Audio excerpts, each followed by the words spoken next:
Hey. Hey guys, sorry. Long time, no Clint.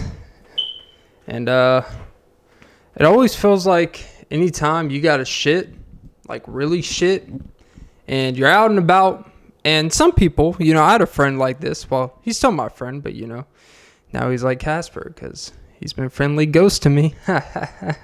Oh, you have my Snapchat. No pun intended. Ghost. Oh, Jesus. I remember those energy drinks. I used to down those every time I do this podcast. Well, that's when times were fun and you weren't paranoid about the audio maybe working or not working. But it seems like every time you got a shit, and you know where I get the ghost at? Quick Trip. And this is kind of where this story stems from, ironically. I don't know if it's ironic, but like Alanis Morissette would say, how ironic. Seems like anytime you really got a shit where, some people like the WAP. But when you start feeling the WAG coming out of your tail, wet ass gas, that's when you start feeling some trouble. Also, when you got a hole kind of right in the seam of your underwear. Maybe moral of the story is don't wear holes in your underwear where gas comes out. It's kind of like a gas nozzle, except dreidel. I'm not religious. Why would I say that? But it seems like every time you got a shit, everything, a ton of shit gets in the way of your shit. Like, I came home from dinner tonight, and I had the shit so fucking bad. I don't mean to be graphic here, but I think there's a relatable aspect to this. But I had a friend, as I was saying, that would not shit anywhere except home. And you know what? I used to think he was a bit overreactionary and stuff like that, but, the more and more you get older, and the more you see and smell people's habits, hygiene habits, toilet habits, bathroom habits, you see things in the bathroom. I hate to break the news here. I'm just going to say 80% at least of dudes in the bathroom I go in, whether they pee or shit, do not even attempt to pretend to wash their hands. 80% don't wash their hands. And there's a 10% that puts the water on just for, I don't want to be, if there's someone else in there, sometimes us guys will just tap the water, rinse it out a little bit, pretend to put a little soap and then dry it and then wave the day goodbye. That's real inside of what goes on in most men's bathrooms. But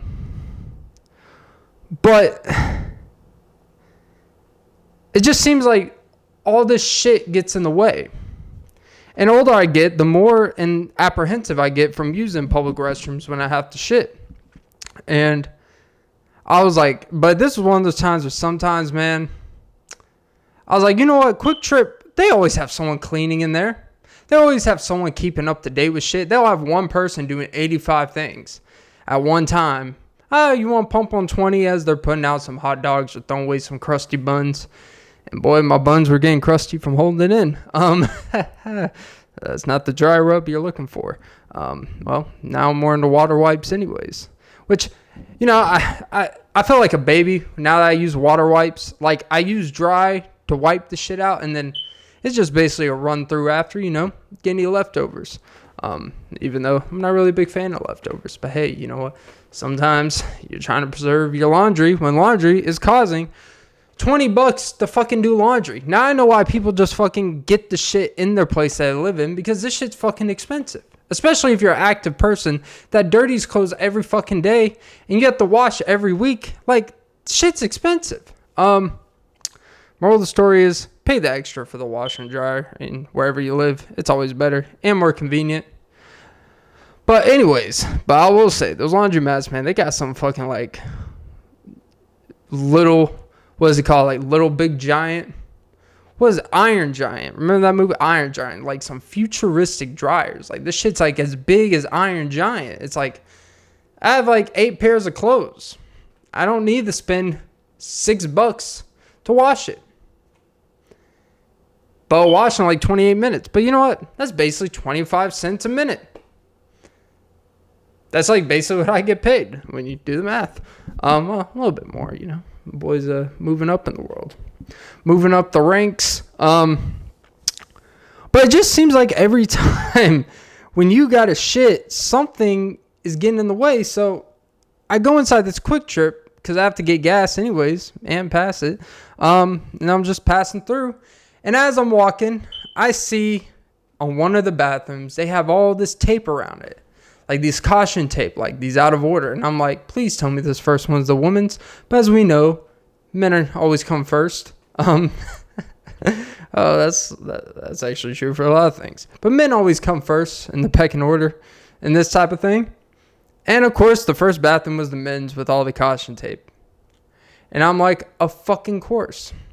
And I'm not gonna lie, for a second, I thought with the fluidity of the world, I thought I might just walk into the women's bathroom and just shit. I'm going to be in the stall. Like, what's the big deal? If I go into the stall and I shit, you're not seeing me. It may sound different than the other woman that shit, I would assume. But, hey, look. Some woman out here, I know they can shit some bricks. I know they be free-flowing. I would like to do an open survey with women of what actually, like, you hear in a woman's bathroom. Because it's atrocious what you hear in a men's bathroom. But in a woman's bathroom, I'm sure it's slightly different. But I'm pretty sure it smells a lot worse for different reasons. Especially if you have the little trash can for the stuff. Always. See what I did there. Okay. Which I don't know why you would do that in a Quick Trip. But anyways. Well, I guess, time of the month doesn't discriminate. But, anyways, keep bleeding. And so it just seems like, I guess my conclusion is sometimes shit just gets in the way. And it always just seems when you need to accomplish this one thing the most, life is just throwing wrenches in the way. It's just putting dividers in the way. And I gotta say, one thing I will give certain public restrooms, really just Quick Trip. And for men's bathrooms, there's two type of situations in men's bathrooms. Most men's bathrooms have 2 urinals, and there's a divider. Typically, this divider is basically a sheet of paper in between you, and it's always awkward when you have a 6'5" dude, and you're just a regular old 6 foot dude, even though that's still taller than the average male. But there's some 6'5" dude that all he does is have to look down, and voila, it's all there for you, man. It's all for you. You don't even have to see it at the corner of your eye. Or as I came across recently, the first time I've ever come across this was a literal great big wall of china in between the urinals. Like, I couldn't even see the ceiling of the next urinal. And I was like, it feels like more I'm in like a Planet Fitness shower, to be honest. And it was really steamy in there. I don't know why it'd be steamy, but it was kind of misty. And I guess I was mystified. What? But yeah, these fucking urinals are getting so advanced. And I couldn't even take a shit. And yeah, a little WAG and no WAP tonight.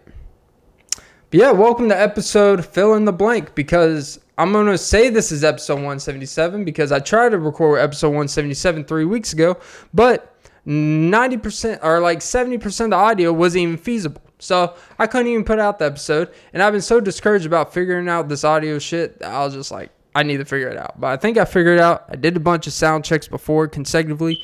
It should be all right. But welcome to episode 177, the Off Beat Podcast. I'm your host, Clint Nelson. Don't forget to like, follow, comment, subscribe. But ladies and gentlemen, the greatest tagline of the show. Don't forget to suck some titties.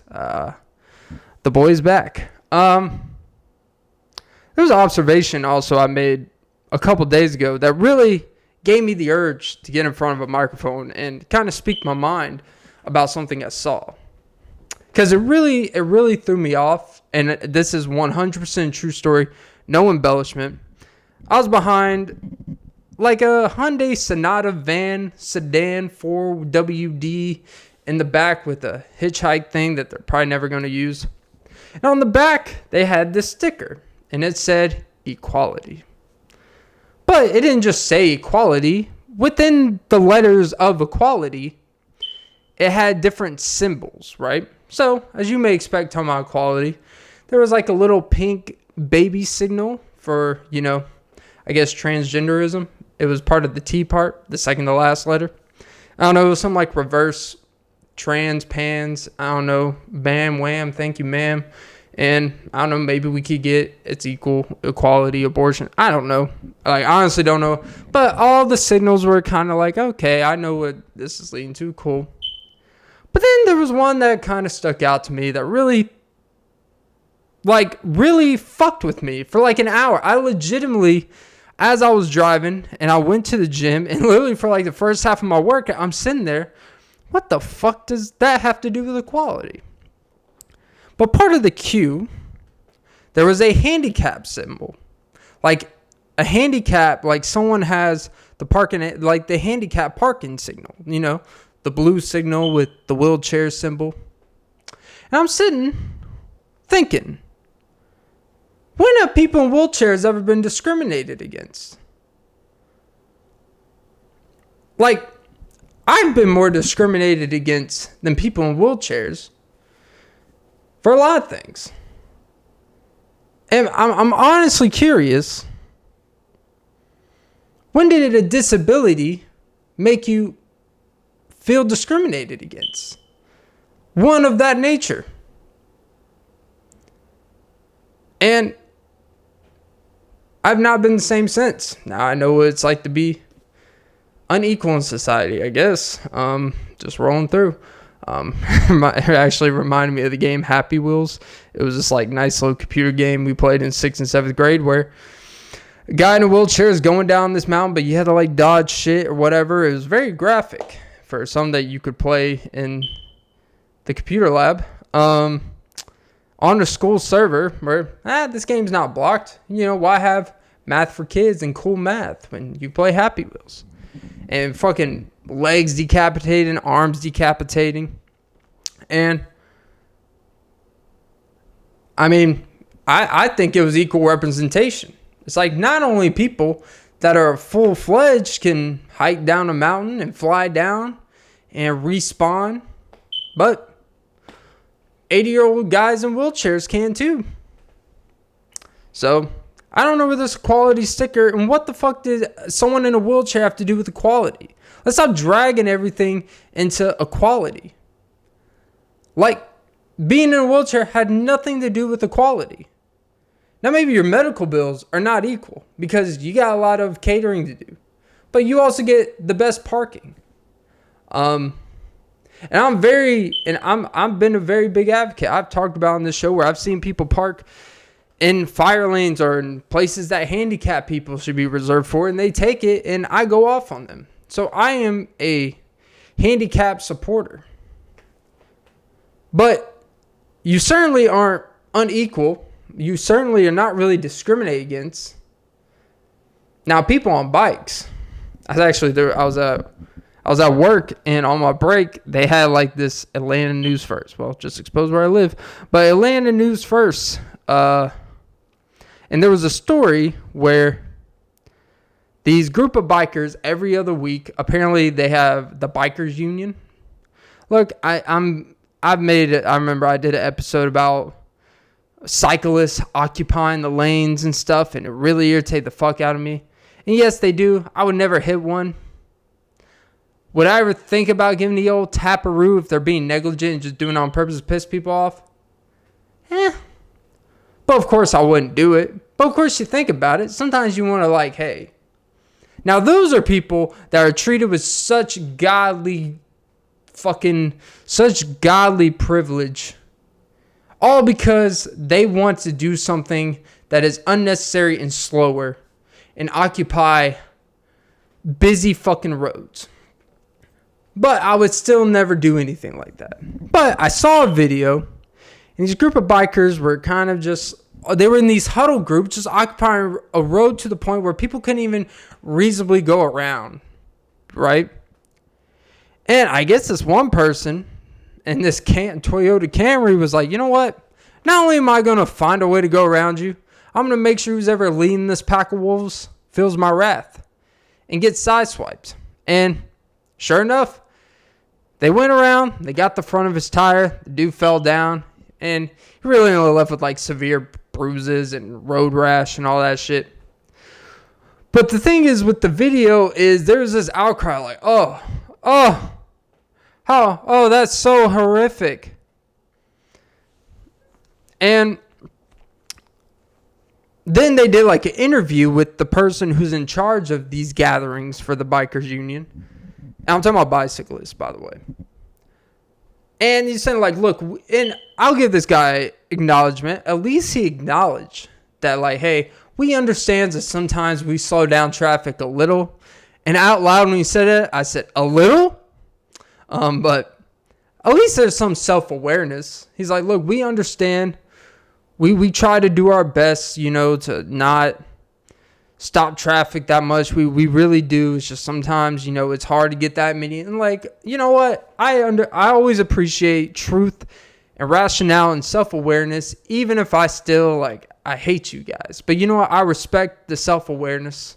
Because there's some bikers you probably talk to, they honestly feel like they are a god. They honestly feel like they should be treated like Judas and the Messiah on the road, and everyone should just bow down to them. Like, and it's like, do you not know your position here? Like, it would be like a domestic cat going into the Amazon. And because it is the most vulnerable creature as I'm staring at the cat that lives with me. Sorry, Nala. She's looking at me like, don't put me in the Amazon. It's like, I'll ship you for $15 Prime, baby. Try to fucking hiss at me. Like, fuck you. All you do is shit and spread your cat litter. Dribblings all over the place.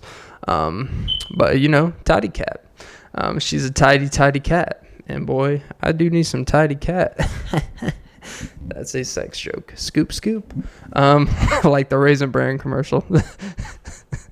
All I can think about is the Raisin Bran box with the raisins. Oh, Clint, you're raising hell on this. All right. I'm just raising the brand up. All right, Clint. Who knows? I like raisins. I've never understood the appeal of raisins in a small box. Like, I've never been like, for a snack, you know what? I can have fruit gushers or these dry-ass berry-looking things. I think they're actually dry grapes. They're just dehydrated, shrink balls grapes. They're basically like, if pterodactyls, like the little pterodactyls that are in the land before time actually exist in real life, those are probably the size of their ball sacks when it was, they got up there in age or a little chilly outside. And apparently, we used to live in the Ice Age, but somehow these dinosaurs were able to live in the Ice Age, so I'm sure the testicles are small all the time. But, yeah. That would be like the cat going into the jungle and wild and be like, hey, you're supposed to go around me. I'm the one walking down here. And you just have these fucking gorillas. You have, chimpanzees. You got these anaconda, barracudas. Just walking around like, oh shit, watch out. This 6-pound filet mignon looking cat. I don't know cat brand. Like, I don't know cat species. Like, I know black cats, orange cats, mixed cats, biracial cats. And, they do get treated different in society. Now, that's a real different thing of equality. But yeah. And I was watching the video, and like most people in the break room had a thought about it. Like, people just say stuff out loud, and someone was like, "Oh, bikers are people too." And I was like, and most of the people in the room were like, no one said they weren't people. We just said they're stupid for doing what they're trying to do, and then surprised when someone in a car who you don't know how someone's attitude is going to be that day.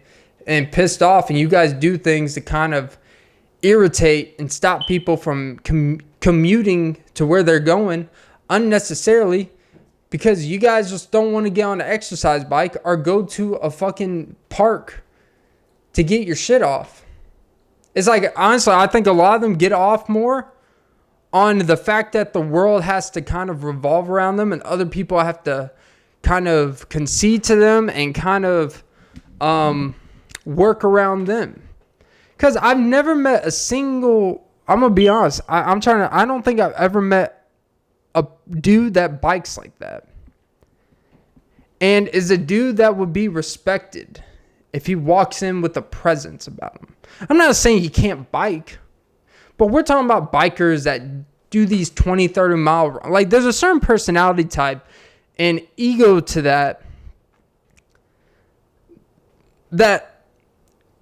is typically unwarranted, but they put themselves in a position where if people don't kind of concede to what they're doing, then they're deemed as a dickhead, ignoring the fact of what caused the dickhead to respond to a dickhead is just one was more blatant in their reaction than the person that caused it. And really, now that I think about it, the biker is actually gaslighting the people that are sideswiping them. Yeah.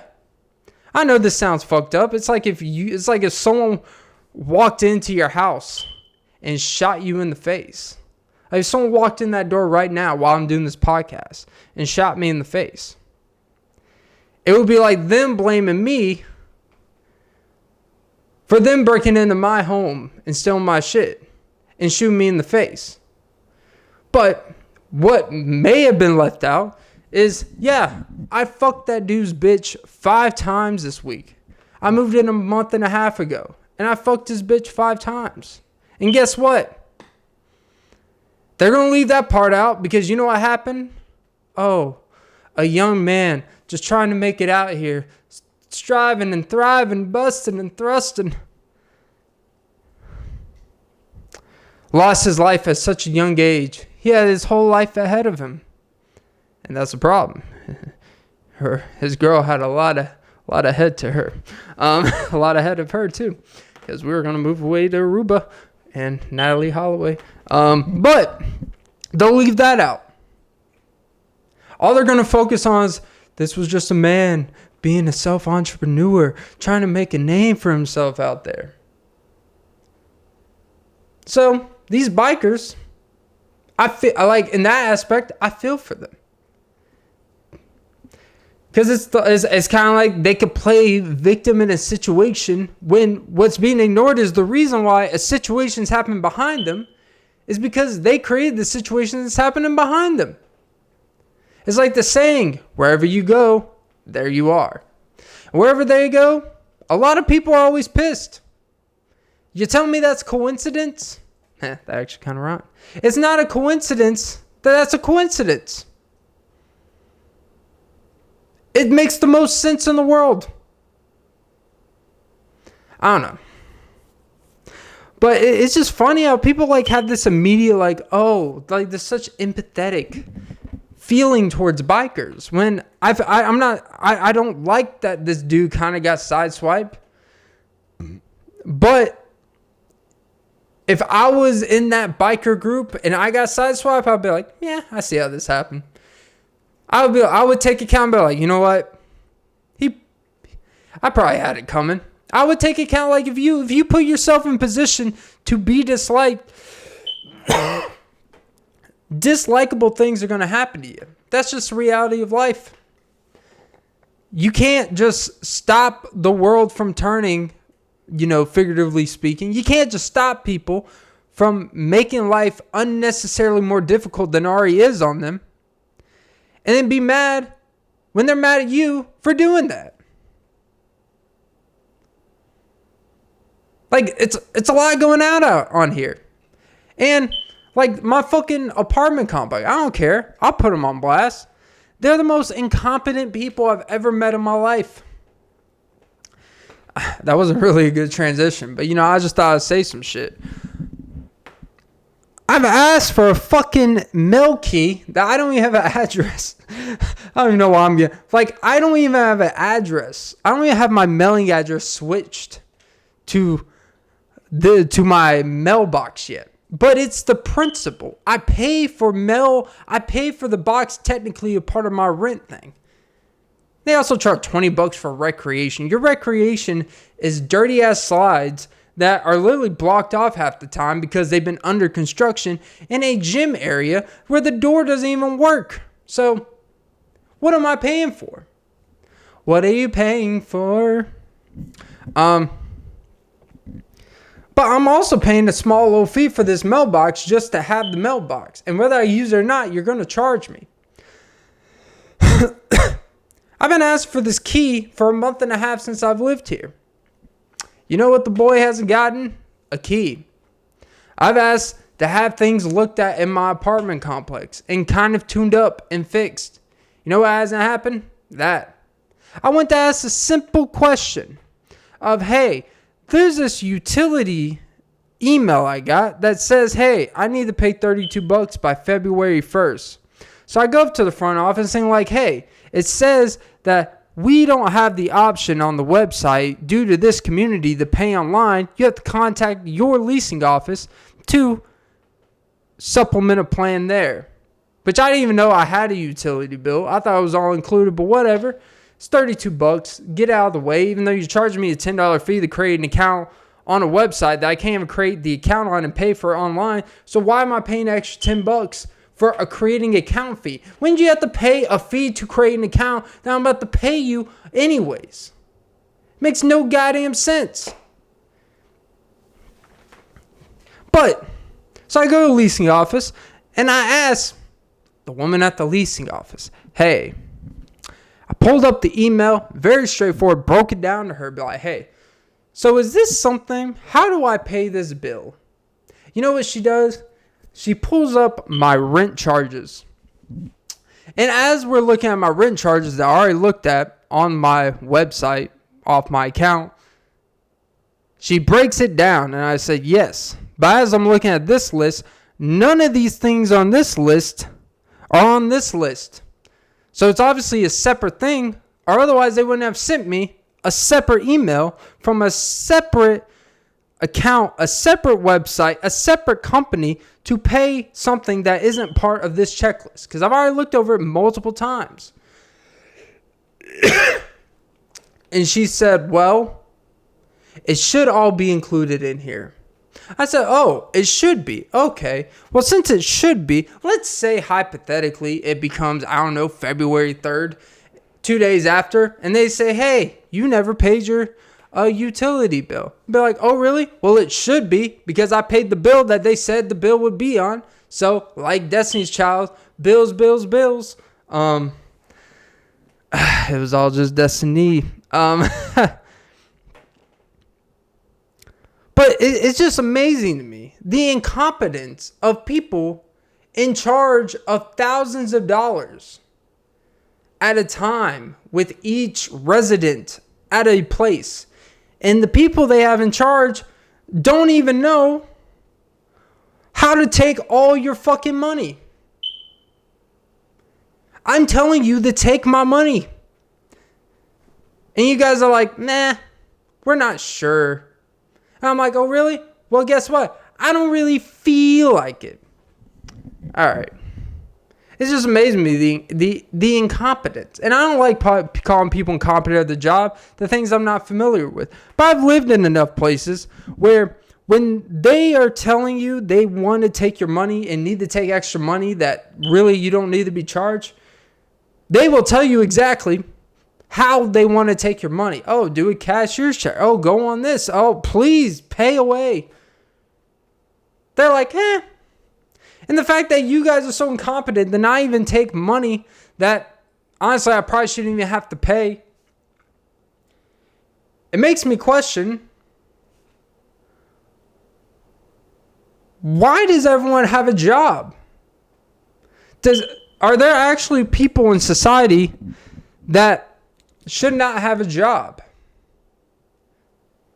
Because, look, I know this is going to sound a lot worse than this, but not everyone should be given the opportunity to make a living. Because not everyone even tries to look at everything in their job to maintain a level of competency at it. And this is why I don't think I could ever like run a business that involves employees actually performing their job to keep stuff out. I would probably be one of those over meddling, over controlling, because I would be like, who the fuck did I hire? If I were to be like an undercover resident, like if I was like a boss, but I did like an undercover boss show. And let's say I owned an apartment complex and I pretended to be, I don't know, Joe Delaney coming in. And I'm like, hey, you know what? I'm looking at some places around the area. I'm thinking I want to move into an apartment. Can I see some options you guys have here? And you're like, well, we don't really do tours. We don't really like to show places. But you can apply. You can put an application for a place that you've never seen before, but invest thousands of dollars a month into. If you really want to show us that you're really serious, we got to take like, I don't know, $75 of yours first. And that doesn't even guarantee you'll be approved or not. But then once you get approved, so if I'm approved, can I actually like see the place that I might be moving in? They're like, well, actually, we don't really have any available to look at because we're still, renovating it. We're still doing the maintenance stuff and making sure it's up to date. So when you do move in, it's like, okay, so the day before I actually sign the lease, you can't really do that, but we'll have it ready the day of. And then you go there the day of and they're like, hey, actually, we don't really have time but you know what? Just sign this lease. And everything's taken care of. So you sign the lease and then you move in and you realize all the stuff that they said they would make sure is up to date, clean. You know what? Wasn't any of the stuff they said. But if I was an undercover boss and happened to be a person looking for an apartment complex, I would be very disappointed in the fact that, hey, I can't even look at a place. Like, you can't, I'm paying you to give people tours of places that they could barely afford and will probably have to move out after 5 months because they get laid off from the job and can't afford it and they'll just ghost it anyways. But we can at least take 4 months of their salary. It's really not that hard. And you can't even do that for me while I'm overpaying you? This is why no one gets commission. This is why you work at the leasing office instead of the real estate office where you could get commission. If I was a real estate agent, I would be on the road all day just showing people tours of places that they can't afford. That's all I'd be doing. I would contribute to the next housing crisis and not feel a single ounce of guilt from it. Obviously, I wouldn't because, I'm not a big believer in owning homes. Well, I am a believer in it, but not until you can actually afford it. And if you can't afford it, probably don't own one. But I also don't want to waste money renting the rest of my life because then you have to deal with this shit. But neither here nor there. But yeah, good times. More of the story is I can never be... I'll have a hard time being an owner to something that requires competency in employees because I just don't think people take the idea of having a job with enough respect and dignity, whether you love the job or you don't. I'm a believer that it is a privilege to get paid to do something because you have the choice to take a job and you have the choice to accept the pay. You have a choice to either continue working there or quit anytime. So if you make a choice to work somewhere, the very least you can do is show up and kind of try to do what you're supposed to do. And if I was directly paying someone that, I would take that personal. I would take that very personal. And I would take it, and I would probably be so easy to fire people. I know I'm a very nice guy, and I'm very mindful of people's life situations, but I would fire someone in a second if they were very lazy on the job like that. Or like something like that. Like, I'm not talking about you're just slacking in dead time. Like, I'm talking about your job is to show people shit so we can sell them shit. And if you're not doing that, what the fuck am I paying you for? it's just fascinating to me how lazy we got. Oh, we'll show you a computer virtual tour. Oh, really? I'll just show you a virtual sex tape. You know what? It's not the real thing. My dick looks a whole lot different in 4K than it does in your mouth. Okay, sorry for the kids. But moral of the story is, yeah, I fucking hate these apartment complexes. And maybe that's why people, or maybe that's the real motivation of not wanting to rent anymore. Like, you know what? I'd rather just buy and be in the next 40 years in debt than to have to deal with these people. But I don't know. Because I have to pay for my own power anyways. Like, Jesus, you guys can't even hook that shit up for me. But, hey, you know what? Good times. Jesus. Yeah. Whew. Got some stuff off my chest. I am excited to kind of just starting to get back in the swing of things. I start working. I may start having 3 days off a week now. And the only reason why that's important is because I'll actually have off days scheduled to specifically do this and specifically work on my other stuff and specifically actually have a life. And I think that's very, very great. And it's just very, it's very nice to kind of feel back in the swing of things. Eyes closed, just swanging. Same city, same friends if you're looking for me. But yeah, Robin Thicke is making a comeback.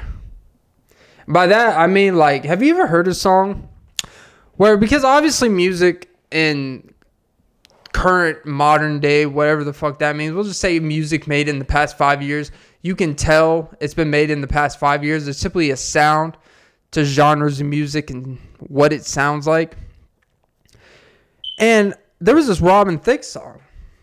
It's called Take Me Higher.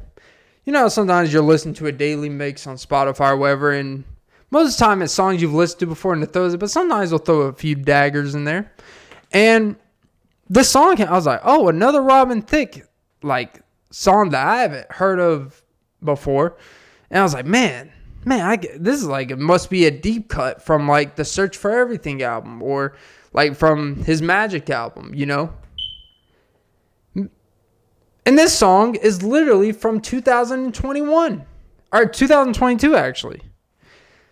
It was literally made like a year or so ago. But it sounds like a song that's made like the mid-2000s with the soul in it. Like, it felt like actual instrumentation, actual thought. Like, it sounded like somewhere all the musicians that made it were actually in a room together making it.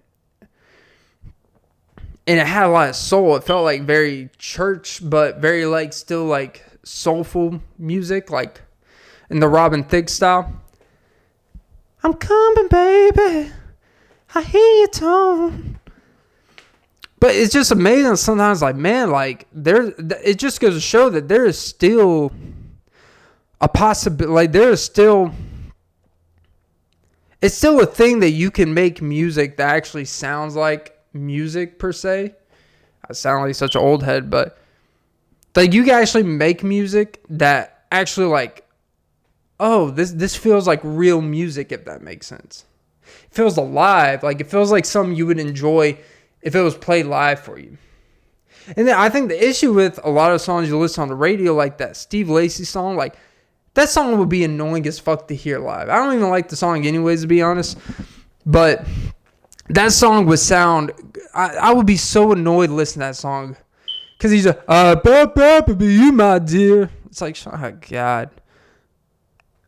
And then now what they're doing a lot is they're just doing rip-off samples. Like Tyga, Jana Ioko, and someone else did basically a flip sample off the song Sunshine. And it is literally, one, no one asked for it, and two, is the most horrendous fucking thing ever. Because one, Tyga is, not it. He hasn't had, like, to me, he hasn't had, like, a really decent verse since the Young Money days. And really just bedrock, if we're going to be honest about it. I'm not saying he's trash per se, but not my cup of tea. And they had him on the song, and half of the lyrics are kind of similar to the original, but it's not. And they changed the chorus from Jane Ioko, and then the beat is all like weird. Like it doesn't have the same loving feeling as Sunshine did with what was her name, Leia and Lil Flip. And it's just like, why we like there's two contrasts. There's the Robin Thicke Take Me, where it's like, man, this is like real, and then there's that lazy, we're gonna do a sample flip, and it's not even remotely interesting. It's 10 times worse and lazy. And it goes to show that lazy music and music like that, it just goes to show that it's a choice to make that. Like, this isn't just some like, oh, like people in the industry don't know how to make good instrumentals.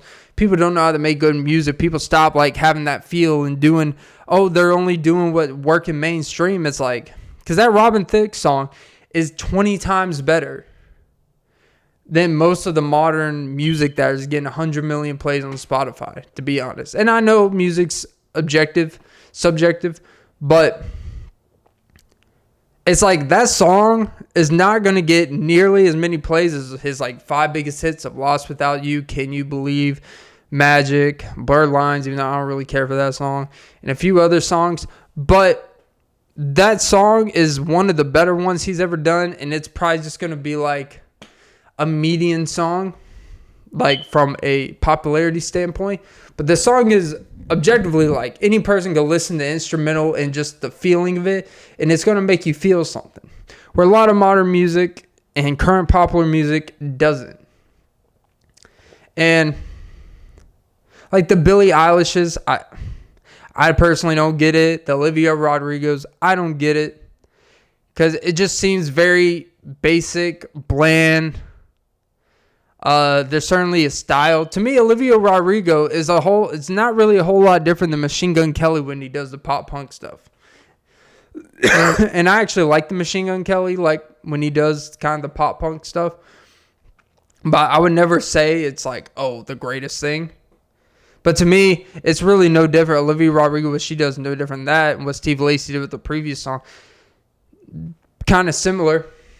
It's kind of like lazy vocals. It's very like, they're more focused on the consonants, the vowels, and how they're speaking than what they're actually saying. And it's very like, you could fill in the blank and put any lyrics in there, and the song's going to sound the same with the instrumentals. So, I don't know.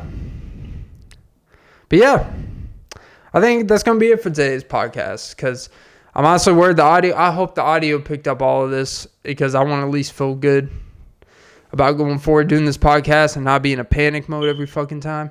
But yeah, that was episode 177-ish of the Off and Beat podcast. Don't forget to like, follow, comment, subscribe, but most importantly, ladies and gentlemen, don't forget to suck some titties. And I was sitting down this whole episode, so should have been a whole lot of movement. All right, guys. Have a great day. I can be your sunshine.